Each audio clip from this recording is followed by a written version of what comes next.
Recorded Books presents Dinner at the Homesick Restaurant by Ann Tyler, narrated by Elisabeth Rodgers. Chapter 1. Something You Should Know. While Pearl Tull was dying, a funny thought occurred to her.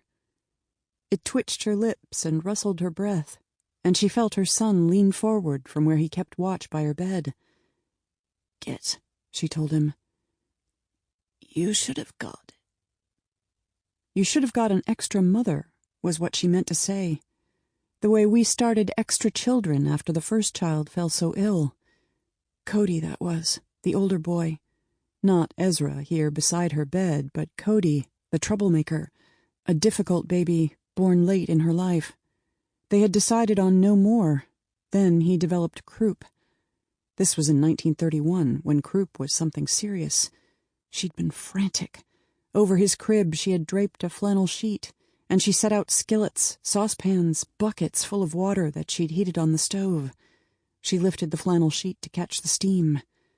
The baby's breathing was choked and rough, like something pulled through tightly packed gravel. His skin was blazing, and his hair was plastered stiffly to his temples. Toward morning, he slept. Pearl's head sagged in the rocking chair, and she slept too, fingers still gripping the ivory metal crib rail. Beck was away on business, came home when the worst was over, Cody toddling around again with nothing more than a runny nose and a loose, unalarming cough that Beck didn't even notice. "I want more children," Pearl told him. He acted surprised, though pleased. He reminded her that she hadn't felt she could face another delivery.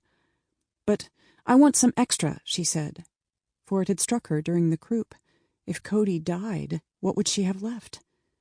This little rented house, fixed up so carefully and pathetically, the nursery with its Mother Goose theme, and Beck, of course, but he was so busy with the Tanner Corporation, away from home more often than not, and even when home, always fuming over business.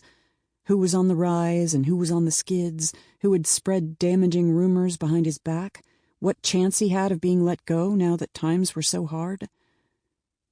"I don't know why I thought just one little boy would suffice," said Pearl. But it wasn't as simple as she had supposed. The second child was Ezra, so sweet and clumsy it could break your heart. She was more endangered than ever. It would have been best to stop at Cody. She still hadn't learned, though. After Ezra came Jenny, the girl. Such fun to dress, to fix her hair in different styles. Girls were a kind of luxury, Pearl felt. But she couldn't give Jenny up either. What she had now was not one loss to fear, but 3. Still, she thought, it had seemed a good idea once upon a time. Spare children, like spare tires, or those extra lisle stockings they used to package free with each pair. "You should have arranged for a second-string mother, Ezra," she said. Or she meant to say, "How short-sighted of you." But evidently she failed to form the words, for she heard him sit back again without comment and turn a page of his magazine. She had not seen Ezra clearly since the spring of '75, 4.5 years ago, when she first started losing her vision. She'd had a little trouble with blurring. She went to the doctor for glasses. It was arteries, he told her. Something to do with her arteries. She was 81 years old, after all, but he was certain it could be treated. He sent her to a specialist, who sent her to someone else. Well, to make a long story short, they found they couldn't help her. Something had shriveled away behind her eyes. "I'm falling into disrepair," she told the children. "I've outlived myself." She gave a little laugh. To tell the truth, she hadn't believed it.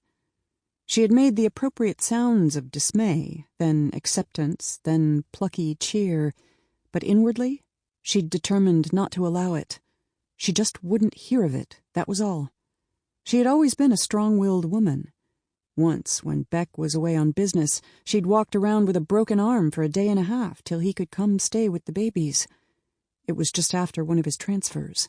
She was a stranger in town and had no one to turn to. She didn't even hold with aspirin. Didn't hold with depending, requesting. "The doctor says I'm going blind," she Sample complete. Ready to continue?